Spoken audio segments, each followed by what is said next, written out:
Ito na guys yung aking sinapaw na okra at talbos ng kamote. Ayan. Nakuha ko dun sa aming halaman. Isara na po natin. At ako naman po ay magpiprito ng dilis.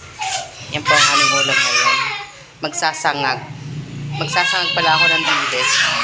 Lagyan na po natin siya ng mantika. Ay, hindi pala. Ilagay na po natin muna yung dilis bago mantika. Ito po yung in-order ng mister ko na dilis. Sangag po natin. Yan. Favorite niya rin po yan eh. Halo-haloin po lang natin siya. Naparami yata yung aking gawa ah. Ganito po ako magluto ng dilis. Halo-haloin ko po muna siya sa sasangag. Para masarap po yung pagkaluto. Papainitin ko po muna ng maputi yung kawali. Saka ko ilalagay yung dilis na tuyo. Ang bango-bango po niya oh. Tapos, pag siya po ay medyo medyo mapupula na po siya. Lalagyan ko na po siya ng mantika. Para maging crunchy po siya. Maging crunchy. Siningag na dilis. Dahon sinapaw sa kanin. Tsaka po may isang pirasong okra. Kay mister yung okra, akin naman yung dahon. Ayan. Baka po masunog na. Lalagyan ko po muna siya ng mantika. Papahinain ko po muna yung apoy. Ito pong aming kalan ay di-plies.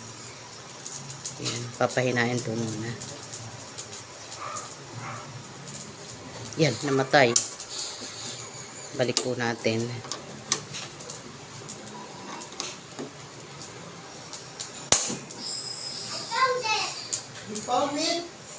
Wow!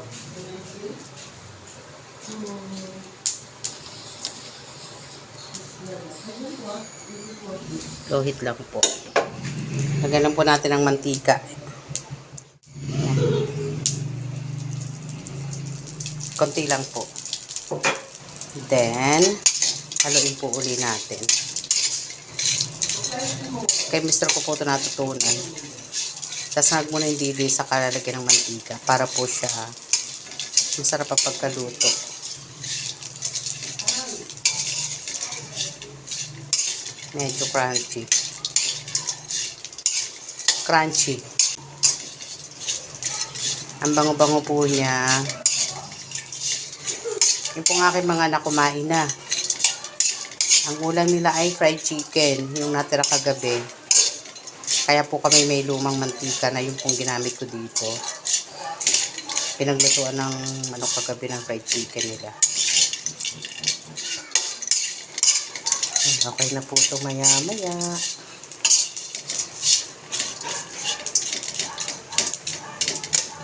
Okay na po siya.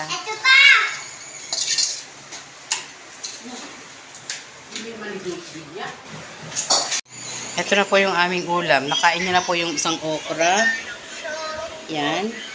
Ito po yung sinangag kong dilis. Ito po yung sinapaw kong talbos ng kamote. At may natira pa po kami konting adobong durog. Yan po ang aming ulam ngayong tanghalian. At tumihingi rin po siya ng kape, kaya nagpabili po ako ng asukal. Ayan o. Ang mahal po ng asukal. Grabe. Ginto na po ang presyo. Kain po muna tayo. Mamaya na po uli.